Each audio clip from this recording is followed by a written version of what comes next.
Pozdravljeni, moje ime je Primož. Danes vam bom predstavil osnovno orodje za rez sadnega drevja in pa nekaj osnovnih tehnik načinov rezi sadnega drevja. Za rez sadnega drevja izbiramo ročne škarje. Te ročne škarje naj bodo en vil, to pomeni, da rezilo pride nekako takole na nakovalo. S takšnimi škarjami, ki ne grejo mimo, obrezujemo pač lesnate drvnine. Pri rezi oziroma obrezovanju uporabljamo tudi ročne žagice, ki jih lahko poklopimo. Te žagice nekako, s temi žagicami obrezujemo, bi rekel, debelejše veje, tam nekje do 5 do 10 cm največ. Za rez debelejših vej, nekje debelejše kot 2 cm, pa uporabljamo takšne sadjarske klešče, ki so tudi teleskopsko nastavljive. Takole jih nastavimo, tako da dosežemo tudi bolj oddaljene veje in pa seveda manj napora je treba, da odrežemo debelejšo vejo, tam nekje več kot 2 cm. Kadar imamo veliko drevnin oziroma nas bolijo roke, so zelo uporabne akumulatorske ročne škarje in pa seveda akumulatorske verižne žagice za rez, bi rekel, debelejših vej. Za doseganje vej na višini uporabimo višinski obvejevalnik, ki ga lahko nastavimo tudi dejansko pod kotom. Tako dosežemo veje, ki so višje v krošnji. Pazimo samo to, da ne natrgamo vej, ampak da gladko zarežemo v vejo, ki jo želimo odrezati. Za zamazovanje večjih ran od 2 cm uporabimo cepilno smolo. Vse rane, ki jih zarežemo, jih je treba seveda zamazati, da ne bo prišlo do kakšnih okužb. No, kadar želimo veje, bi rekel, spraviti v vodoravni položaj, uporabimo tudi sadjarsko vrvico. To bi bilo, kar se tiče orodja, ves tisti nabor, ki ga rabimo pri rezi na vrtu. Režemo vedno tako, da režemo navzven, in sicer tule vidimo, da je veja prenizko.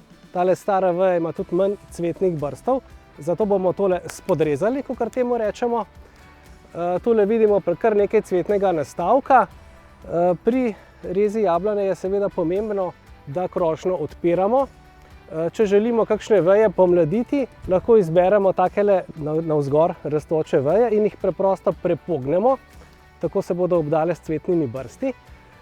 Tule gor pa tudi malo razrečimo, ker vidimo, da je tukaj, bi rekel, malo preveč, kar nam bo senčilo krošnjo kasneje. Takole, tukaj je nastavilo tudi že nekaj cvetnih brstov in recimo tale veja, to vidimo cvetni brst, je nekako tule obrezana. Vse, kar raste navzdol, moramo vedno izrezati, ker to je v bistvu les, kjer ne pričakujemo pridelka. Prav tako lahko razrežimo tudi konce vej in vedno odvedemo na nek krajši poganek s cvetnim brstom, tako nekako zaustavimo rast. Tule pa se nam bo ta pripognjena veja ponovno obdala s cvetnimi brsti za naslednje leto. V spodnjem delu je treba prav tako ponovno razrečiti, kar je odveč, kar nam bo samo krošnjo gostilo. Tule pa vidimo cvetne brste in seveda tule bo pridelek, šibke poganke lahko tudi izrežemo.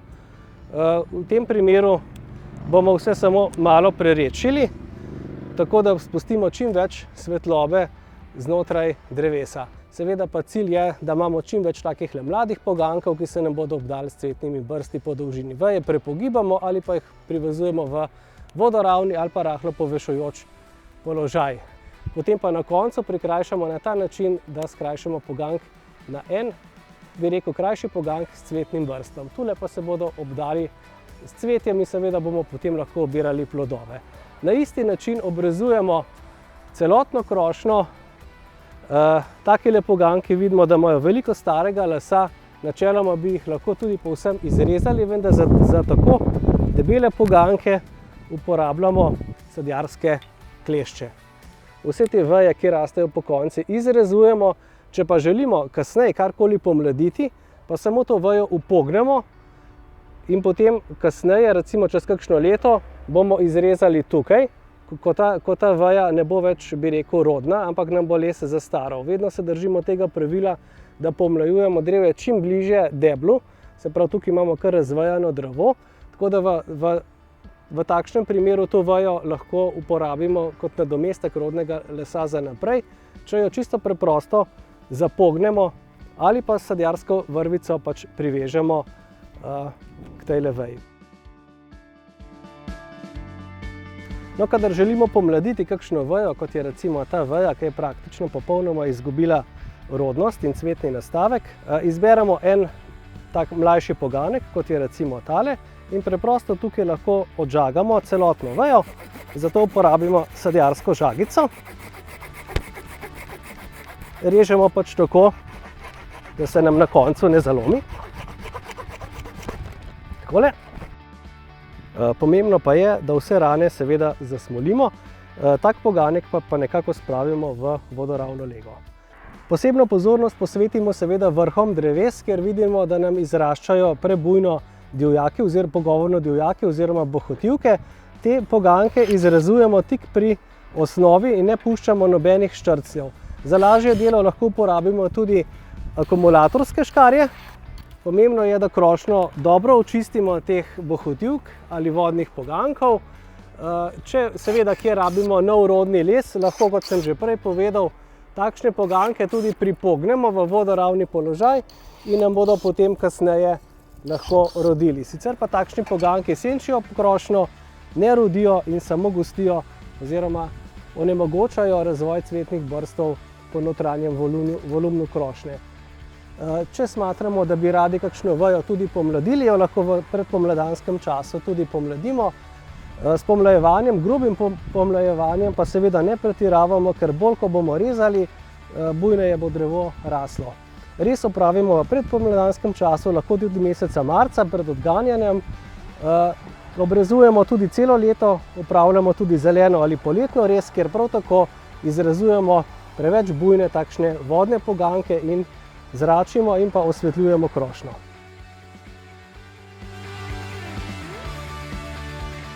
No, drevje, ko ga posadimo, je seveda treba rezati že čisto mlado, takoj po sajenju. Tule pred sabo imam malo starejšo sadiko breskve. Breskve ponavadi obrezujemo meseca februarja, tokrat smo nekako v drugi polovici marca in že vidimo, da lepo cvetijo. Breskve najbolj kakovosten rodni les naredijo na takih cvetnih šibicah, ne? Zato takele šibice pustimo pri rezi.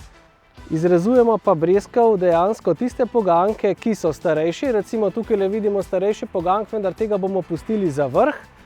Tako da bomo v letošnjem letu nekatere poganke prikrajšali takole na kratek čep in izbral si bom kar tega. Tu bo letos pognal nov močnejši pogank, kot je tale za naslednje leto. Tule vidimo šibke poganke, iz katerih ne bo veliko pridelka, zato tudi te šibke poganke lahko povsem izrežemo, ker jih ne potrebujemo. Z rezjo pravzaprav delamo to, da reguliramo rast in rodnost. Tukaj nam bo pognalo potem za naprej. Ne smemo pustiti nikoli preveč, ker bresko bo imela sicer zaradi tega potem, bi rekel, bolj drobne plodove, vedno pa vrh tudi prikrajšamo.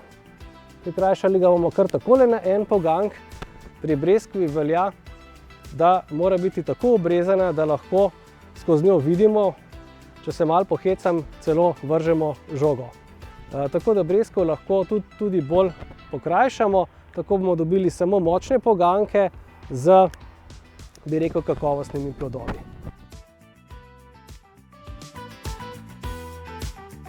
No, v predpomladanskem oziroma spomladanskem času obrezujemo tudi okrasne grmovnice. Ene takih so vrtnice, tule vidimo vrtnico na steblu. Takšno vrtnico po zimskem mirovanju izrežemo enostavno tako, da obrezujemo nekje poganke na 3 do 5 brstov in sicer tako, da režemo na ven rastoči brst. Na ta način se nam bo vrtnica lepo zgostila in pognala močne poganke, torej poganke lahko kar, bi rekel, pogumno skrajšamo na 3 do 5 brstov. Tule vidimo precej star poganek, zaenkrat bomo tako mladi tole kar še pustili in pa prikrajšali nekje na ta brst in takole. In to je nekako neka oblika, da nam bo stebelna vrtnica, bi rekel, lepo nastavila nove cvetne poganke.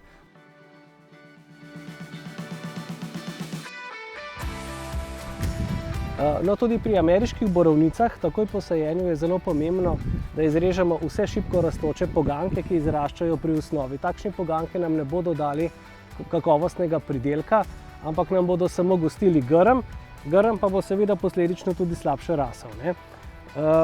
V tem primeru tele sorte bomo skrajšali tudi tele šibke poganjke in vse tiste poganjke, ki izraščajo tik pri tleh. Tu ne pričakujemo nekega pridelka. No, poganjkov ameriške borovnice nikoli ne krajšamo, zato ker nastavi rodne brste in seveda pridelek nekako na koncu poganjkov. Zato takšne poganjke pustimo, po potrebi kakšne šibke tudi tu odstranimo. Prvo leto po sajenju, še posebej, kadar sadimo, bi rekel, spomladi, je dobro, da prve cvetove potrgamo, kar seveda lahko, bi rekel, da ne izčrpavamo rastline. Ameriško borovnico tudi posadimo nekoliko globje, ker naš cilj je ta, da dobimo takele močne poganjke ali pa celo še močnejše iz same baze oziroma pač iz koreninskega sistema. To bi bilo, bi rekel, osnovna oziroma gojitvena res pri ameriških borovnicah tisto prvo leto po sajenju. Če vidimo, da takšen poganek tudi ne rodi, ga tudi lahko povsem izrežemo. Tako da pri ameriški borovnici po sajenju pustimo res samo nekaj. Pri starejših grmih lahko več pogankov, recimo pri letnih klasičnih, bi rekel, sadikah pa pustimo mogoče 2 do 3 močne poganke, vse ostalo izrežemo šibko in pa po potrebi prerečimo in prve cvetove spomladi po sajenju pač odstranimo. Drugo leto pa že lahko pričakujemo prvi pridelek, ki bo seveda kakovosten in, bi rekel, sorti značilen.